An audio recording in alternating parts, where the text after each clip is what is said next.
अब आज का हमारा टॉपिक है डिज़ाइन ऑफ स्टील स्ट्रक्चर्स का एक दूसरा topic that is design of compression members. ठीक है। अब कंप्रेशन मेंबर्स क्या होते हैं वो हम इसमें देखेंगे इस वीडियो में। इसमें हम कंप्रेशन मेंबर्स को दो हिसाब से देखेंगे, एक तो compression members as a strut and compression member as a column. ठीक है। Now, what is a compression member? A compression member is a structural member which is subjected to two equal opposite compressive forces applied at its ends. ठीक है। तो अगर आप किसी भी चीज को दो ऑपोजिट फोर्सेस अप्लाई करते हो, in opposite direction forces apply करते हो, तो आपका जो ये मेंबर है, you say that this member is a compression member. Why? Because it is subjected to to compressive forces which are of the opposite, which are on the opposite sides. ठीक है, जो ऑपोजिट नेचर के हैं। So then you say that ये compression member है। ठीक है। अब कॉलम क्या होता है? Column is a vertical compressing member supporting floors या गर्डर्स। आपका जो वर्टिकल कंप्रेसिंग मेंबर होता है, जिसके ऊपर आप अपने फ्लोर को रेस्ट कराते हो या अपने गर्डर्स को रेस्ट कराते हो, इस वर्टिकल कंप्रेसिव मेंबर को आप कॉलम कहते हो। अब स्ट्रट क्या है? स्ट्रट एक ऐसी चीज है, मान लीजिए ये आपका कॉलम है और ये आपका फ्लोर है। ठीक है। तो आपके इस कॉलम को और आपकी इस फ्लोर को जो एक इंक्लाइंड मेंबर सपोर्ट देता है, ठीक है, उसको आप स्ट्रट कहते हो। See, a strut is a compression member used in the roof truss and bracings. It may be continuous और डिसकंटिन्यूस। ठीक है। तो स्ट्रट कैसा होता है? स्ट्रट एक इंक्लाइंड मेंबर जैसा होता है, कुछ ऐसा देख लीजिए। ये कॉलम है, ये हमारी बीम है, लोड नीचे की तरफ है, and this inclined member is the strut. अब ये स्ट्रट कंटिन्यूस हो सकता है या डिसकंटिन्यूस हो सकता है। वो क्या होता है वो मैं आपको इस एग्जाम्पल में दिखाऊंगी। मान लीजिए ये एक रूफ ट्रस का एग्जाम्पल मैं आपको दिखा रही हूं और ये सारी चीजें जो है दीज आर स्ट्रट्स। ठीक है। तो जो आप ये ऊपर से देख रहे हो, ये वाले जिनको मैंने टीसी लिखा है, दीज आर कंटिन्यूअस स्ट्रट्स। क्यों? यहां पर खत्म हुआ, यहां स्टार्ट, यहां पर खत्म हुआ, यहां start, and it goes on repeating. These are continuous struts. Discontinuous struts क्या होते हैं? ये जो आप ये इंक्लाइंड चीजें देख रहे हो, इंक्लाइंड एंटिटीज देख रहे हो, ठीक है, ये एक स्ट्रट बस खत्म हो गया, यहां पर फिर आपको दूसरा स्ट्रट लाना पड़ता है, यहां पर दूसरा स्ट्रट लाना पड़ता है। सो दे आर नॉट कंटिन्यूअस। ठीक है। ये एक इंडिविजुअल एंटिटीज हैं। ठीक है। तो इसको आप डिसकंटिन्यूअस स्ट्रट कहोगे। सी, a continuous strut member is a compression member which is continuous over a number of joints. Example, top chord member in a roof truss. इस roof truss में आप इस top chord member को देख लीजिए, इसको आप continuous strut member कहोगे। ठीक है। अब discontinuous strut member क्या होता है? Discontinuous strut member is a compression member which is extending between two adjacent joints only. जो आपके दो adjacent joints के बीच में member होगा, उसी को आप discontinuous strut member कहोगे। Example, vertical and inclined members of roof truss. कि ये जो इंक्लाइंड मेंबर आप इस रूफ ट्रस में देख रहे हो, ये डिसकंटिन्यूअस स्ट्रट मेंबर है। कुछ रूफ ट्रसेस आप ऐसे देखोगे जिनमें बीच में भी एक वर्टिकल मेंबर होगा, that will also be counted in the discontinuous strut members. Okay. तो डिसकंटिन्यूअस स्ट्रट मेंबर्स कौन कौन से आ जाते हैं? एक तो हमारे वर्टिकल एंड इंक्लाइंड। इस वाले ट्रस में हमारा वर्टिकल मेंबर नहीं है। ठीक। Now देख लीजिए, the tendency of a compression member to buckle is usually measured by its slenderness ratio. ठीक है। आपका कोई भी कंप्रेशन मेंबर, उसकी कितनी टेंडेंसी होती है बकल करने की। What do we mean by buckle? This is buckle, this is buckle, झुक जाना। ठीक है। That is what we call the buckle.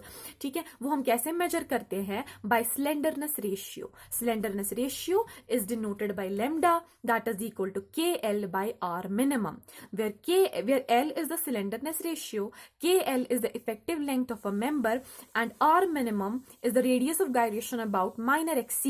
ठीक है। Radius of gyration about minor axis. ये आर मिनिमम जो है, इसका वैल्यू हमें स्टील टेबल में निकल के आ जाएगा, जो मैं आपको दिखाऊंगी कि हम वो यूज कैसे करते हैं। ठीक है। So this is r minimum, radius of gyration about minor axis, और r minimum is also equal to under root of I by A, where I is the moment of inertia and A is the sectional area। ठीक है। अब note करके आप ये लिख लीजिएगा अपनी नोटबुक में कि KL के लिए जो इफेक्टिव लेंथ हमारे मेंबर की है, उसके लिए we'll go to page 45 of IS 800 table number 11। वो मैं आपको दिखा देती हूँ कहां पर है। ये देख लीजिए, हम आ चुके हैं टेबल नंबर 11 में एंड पेज नंबर 45 में। यही टेबल हमें कंसिडर करना है, ये कॉलम्स के लिए है। इसी में हमें यहाँ पर ये इफेक्टिव लेंथ का वैल्यू निकल जाएगा 2L, 1L, 1.2L, 0.8L, 0.65L। ठीक है, हमें कंडीशंस क्वेश्चन में देके होंगी या हमें डिड्यूस करनी होगी, जो हमें क्वेश्चन में देके होगा उस हिसाब से हमें कंडीशंस देखनी है और हमारा देखना है इफेक्टिव लेंथ का वैल्यू क्या है। ठीक है, तो ये आ गया KL के लिए। KL, जब KL एक एंटिटी है, KL, okay, don't confuse it for two different entities. कहीं आपको ये ना लगे K कुछ अलग है, L कुछ अलग है। KL is my representation of effective length, okay. तो उसके लिए KL के लिए हम इफेक्टिव लेंथ के टेबल में आ जाएंगे, टेबल नंबर 11, पेज नंबर 45। अब मैं आपको दिखाती हूं R मिनिमम हम कैसे निकालते हैं। देखिए, अब हम आर मिनिमम के लिए ढूंढ रहे हैं आर मिनिमम। तो हम क्या करेंगे, मेरे पास है बिरला वालों का स्टील टेबल है, तो इसमें पेजेस डिफर कर सकते हैं। तो आपको table 1 continued rolled steel equal angles का पेज खोल देना है। डायमेंशंस एंड प्रॉपर्टीज में ये रोल्ड स्टील इक्वल एंगल, ठीक है। इसमें फॉर एग्जाम्पल मैं आपको अगर आर मिनिमम दिखाना चाहूँ क्या है, अगर हम ISA 2020 की बात करें तो इसमें देखो रेडियस ऑफ गायरेशन हमें दे के हैं, ठीक है। This is RVV, this is RUU, this is RXX equals RYY। तो इन रेडियस ऑफ गायरेशन में हमें देखना है मिनिमम रेडियस ऑफ गायरेशन हमारा कहां पर आएगा, वही हमें अपने क्वेश्चन में लेना है। तो यहां आप देख सकते हो minimum radius of gyration is 0.37, तो हम यहां पर 0.37 ही कंसिडर करेंगे रेडियस ऑफ गायरेशन अगर हमें लेना होगा क्वेश्चन में, ठीक है। तो ऐसे हम निकालते हैं आर मिनिमम। अब चलते हैं आगे। Now what we are doing, we'll design the single angle strut, ठीक है। अब हम क्या डिजाइन करेंगे, अब हम डिजाइन करेंगे अपना सिंगल एंगल स्ट्रट। ये आप देख लीजिए, सिंगल एंगल स्ट्रट्स की बात IS 800 पेज 47-48 पे है। ये मैं आपको दिखा देती हूँ, ये देख लीजिए पेज 47 है, क्लॉज नंबर 7.5.1 में हमें सिंगल एंगल स्ट्रट्स बोल दे रहा है। ये क्या है, single angle strut, the compression in single angles में be transferred either concentrically to its centroid through an gusset और eccentrically by connecting one of its legs to a gusset और adjacent member. तो ये आ गई हमारी सिंगल एंगल स्ट्रट्स की बात। अब देख लीजिए, हमें सिंगल, मैं आपको पहले एक बता देती हूँ एक फ्रेमवर्क कि हमें निकालना क्या होता है और उस पॉइंट पे पहुंचने तक हमें क्या क्या और चीजें इवैल्यूएट करनी है। तो जब हम डिजाइन कर रहे हैं, चाहे अपना सिंगल एंगल स्ट्रट हो, डबल एंगल स्ट्रट हो या कॉलम हो, तो ये याद रखना आप कि हमें हर एक चीज में ये वाली फॉर्मूला लास्ट पे जरूरत पड़ती है। ये वाली फॉर्मूला हमें लास्ट पे जरूरत पड़ती है, जहां पर ये PD जो है, this is the design compressive strength of a member, ठीक है। Where PD is the design compressive strength of the member, where AE is the effective cross sectional area और effective sectional area. And what is this FCD, this FCD is the design compressive stress, ठीक। ये मैं आगे आपको note में भी दिखाऊंगी। फिलहाल आपको मैं एक फ्रेमवर्क दिखा रही हूँ, हमें क्या करना है, बेसिकली ढूंढना क्या है। तो हमें ये 3 चीजें देख लेनी है, that is PD is equal to AE into FCD। इसमें आपको AE पता होता है, ये हमें आराम से निकल के आता है स्टील टेबल में। इसमें जो हमारी थोड़ी केओटिक चीज है, दैट इज दिस FCD। यही FCD निकालने के लिए हमें सारी जद्दोजहद करनी पड़ती है, ठीक है। अगर आप देखोगे हमारी FCD की formula for single angle strut वो किसके बराबर है, वो है बराबर FY by gamma MO divided by phi plus phi square minus lambda E square whole root और रेज्ड पावर 0.5, ठीक है। इसमें हमारा FY हमें पता होता है क्या है, ठीक है। गामा M0 हमारा पार्शियल सेफ्टी फैक्टर होता है फॉर द मटेरियल स्ट्रेंथ। ये जो हमारा फाई है, इसके लिए एक फॉर्मूला है, वो मैं आपको आगे बताऊंगी। एंड दिस लैम्डा E, ये लैम्डा E हमें इवैल्यूएट करना है जब हम सिंगल एंगल स्ट्रेस की बात करते हैं। ये वाली जो फॉर्मूला है ये आपको सेक्शन 7 में मिल जाती है, पेज नंबर 34, क्लॉज नंबर 7.1.2। ये आपको दिख जाएगी, ये फॉर्मूला वगैरह ये क्या है, ये आपको यहाँ पर मिल जाएगी, ठीक है। तो ये मैंने आपको फ्रेमवर्क बोल दिया सिंगल एंगल स्ट्रट के लिए। हमें ये वाली फॉर्मूला लास्ट पे इवैल्यूएट करनी है इसमें, लेकिन हमें इवैल्यूएट क्या करना है, FCD। और FCD के लिए हमारे पास ऑलमोस्ट सब कुछ नोन होता है, सिर्फ फाई इवैल्यूएट करना होता है और लैम्डा E। लेकिन फाई भी इजी इवैल्यूएट करना है, पहले हमें लैम्डा E देख लेना है क्या है। तो ये आप पहले नजर में रख लीजिएगा। अब हम इवैल्यूएट करने जा रहे हैं लैम्डा E। देख लीजिए IS 800 पेज 47-48, ये तो मैंने आपको पहले ही बोल दिया था, ठीक है। ये आप निकाल पेज नंबर 48 पे अब हमारी फॉर्मूला है ये लैम्डा ई क्या है. This lambda e is the equivalent slenderness ratio lambda e. ठीक है, ये वाली फॉर्मूला आपकी कोड बुक में आपको देखे हैं इसी पेज नंबर 48 पे. ठीक है, this is equal to under root of k1 plus k2 lambda VV square plus k3 lambda phi square. ठीक है, जहां ये k1, k2, k3 these are constants depending upon the end conditions. ठीक है, ये हमें टेबल नंबर 12 में निकल जाएगा, पेज नंबर 48. ये भी मैं आपको अभी दिखा देती हूँ. ये देख लीजिए, इसी पेज पे आपको ये टेबल निकल जाएगा जिसमें आपको k1 का वैल्यू, k2 का वैल्यू, k3 का वैल्यू निकल जाएगा. ये सिर्फ किस पे डिपेंड करते हैं, ये एंड कंडीशंस पे डिपेंड करते हैं. ठीक है, तो आगे आपका k का वैल्यू भी निकल जाएगा. अब इसमें हमें अननोन क्या है, लैम्डा वीवी और लैम्डा फाई. लैम्डा वीवी, लैम्डा फाई, ये दो फॉर्मूलाज भी आपको कोड बुक ने वहीं से देके दी है. ठीक है, lambda VV and lambda this. देख लीजिए अब लैम्डा वीवी किसके बराबर है, this is equal to L by R VV divided by epsilon under root of pi square E by 250. Okay, ये आ गया हमारा. ये इसमें हमें ये मैं आपको बाद में सारे इसके बोलूंगी, एल क्या है, आर वी बी क्या है, एप्सिलॉन ई क्या है, I tell you later on. उसके बाद लैम्डा फाई, इस फॉर्मूला का हमें देखना है वो किसके बराबर है, b1 plus b2 divided by 2t whole divided by epsilon under root of pi square E by 250. Okay, अब देख लीजिए एप्सिलॉन क्या है. Epsilon is the yield stress ratio that is equal to under root of 250 by Fy. Okay? Epsilon कब होगा 1 के बराबर, ये हमने देखा है अभी तक कि epsilon will be equal to 1 for Fe410 because for Fe410 Fy equals to 50, therefore epsilon is equal to under root of 250 divided by 250 that is equal to 1. तो ये आप याद रखिएगा, yield stress ratio is equal to 1 for Fe410. Okay, उसके बाद E क्या है, ये E, what is this E, this is Young's modulus of steel that is equal to 2 × 10⁵ MPa. Okay, उसके बाद ये L क्या है, जो इस लैम्डा वीवी में हमने L देखा, ये L क्या है, this L is the centre to centre length between end connections. Okay, ये RVV क्या है, दिस RVV जो हमने लैम्डा वीवी में देख लिया था, ये RVV है radius of gyration about the minor axes. ये हमें कहां से निकलेगा, ऑब्वियसली स्टील टेबल से, मैंने दिखा दिया आपको इससे पहले.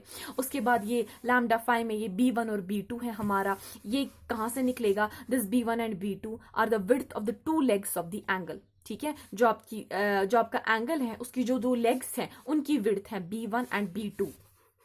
ठीक है, मान लीजिए ये हमारा एंगल है. ठीक है, अगर आप स्टील टेबल का देखोगे जहां पर हम वो रोल्ड सेक्शन एंगल देखते हैं, उसमें ऐसी डायग्राम बनी हुई होती है ना. तो मान लीजिए ये एक लेग है, ये एक लेग है, इसकी विड्थ 20 है, इसकी विड्थ 20 है. तो यहाँ पर B1 भी आपका 20 है, B2 भी आपका 20 है. अगर हम किसकी बात करें, ISA 2020 की. इसी तरह अगर ISA 25 की बात करें, उस टाइम B1 B2 आपका 25 आ जाएगा. ठीक है, और आप B1 कुछ भी ले सकते हो, B2 कुछ भी ले सकते हो, क्योंकि कोई फर्क नहीं पड़ेगा, because it is an addition. ठीक है, तो आ गया हमारा B1 B2 भी क्या आ गया, ये आपको आई होप समझ आ गया होगा. मान लीजिए IS 3020 है. ठीक है, तो इसमें B1 हमने ले लिया 30 ये वाला डायमेंशन एंड B2 ले लिया 20 ये वाला dimension. Okay, so this is the width of the 2 legs of the angle. उसके बाद ये T जो हमें इस लैम्डा फाई में देखा, what is this T, this is the thickness of the angle. Okay, अब देख लीजिए, अब हम किस चीज पे आएंगे, अपनी असली चीज पे. वो क्या थी, PD is equal to AE into FCD. कहाँ गया ये पेज, आ गए हम अपनी बात पे, ये आ गए हम अपनी बात पे. PD is equal to AE into FCD. ठीक है, तो हमें क्या, FCD भी अभी हमें नहीं निकला, अभी हमें सिर्फ लैम्डा E का वैल्यू निकला है. अब वो देख लीजिए वो कहां पर हम इस्तेमाल करेंगे. This FCD is equal to Fy divided by gamma m naught divided by phi plus phi square minus lambda E square whole root और रेस्ट पावर 0.5. ठीक है, ये वाली फॉर्मूला आपको पेज नंबर 34 पे निकल जाएगी IS 800 में, ये भी मैंने आपको दिखा दी है. लैम्डा ई हमने कैलकुलेट कर दिया, ये हमने कैलकुलेट कर दिया लैम्डा ई. ठीक है, अब फाई कैसे निकालेंगे, फाई के लिए भी कोड बुक ने आपको एक फॉर्मूला देके रखी है, that is equal to 0.5 1 plus alpha bracket start lambda E minus 0.2 bracket close plus lambda E square bracket close. Okay, अब इसमें हमें अननोन क्या है, लैम्डा ई तो पता है, निकाल दिया अभी. ठीक है, तो इसमें हमें अननोन अल्फा है. अल्फा हम कहां से निकालेंगे, आईएस कोड में चले जाएंगे, पेज नंबर 44 में. आईएस कोड के पेज नंबर 44 में हम चले जाएंगे. ये देख लीजिए IS page number 44, this is our page number 44। अब इसमें हमें क्या वैल्यू निकालना है, हमें निकालना है अल्फा का वैल्यू। सॉरी, यहाँ पर ये मेरा मिस्टेक हो गया है, पेज नंबर 44 पे हमें अल्फा नहीं मिलता, बल्कि हमें अल्फा मिलता है पेज नंबर 35 में, ठीक है। और कौन सा table, table number 7, table number 7, ठीक है। ये आ गया हमारा alpha, this is called as the imperfection factor alpha on page number 35, ठीक है। 35 पेज नंबर पे हमारा table number 7 imperfection factor alpha. तो अल्फा आपका बकलिंग क्लास क्या होता है मैं आपको दिखाऊंगी आगे, ABCD बकलिंग क्लास है हमारा, ठीक है। बकलिंग क्लास अल्फा के लिए, बकलिंग डिफरेंट बकलिंग क्लासेस के लिए हमारे इम्परफेक्शन फैक्टर का वैल्यू ये है। तो जो भी हमारा बकलिंग क्लास आएगा, जो मैं आपको आगे दिखाऊंगी कि कहां से क्या निकलता है, उससे क्या फर्क पड़ता है, वो आप देखो। For example B buckling class है तो अल्फा का वैल्यू 0.34 यहां पर हम डाल देंगे एंड हम ये फाई का वैल्यू इवैल्यूएट कर देंगे। उसके बाद उस फाई को इस वाली फॉर्मूला में पुट कर देंगे तो हमें FCD का वैल्यू आ जाएगा। वो FCD का वैल्यू हम इधर पुट कर देंगे तो हमें डिजाइन कंप्रेसिव स्ट्रेंथ हमारे मेंबर की निकल के आएगी, जो कि हमें जरूरत थी। ओके, अब देख लीजिए, नोट करके लिख लीजिए, for any angle section buckling class is C, ठीक है।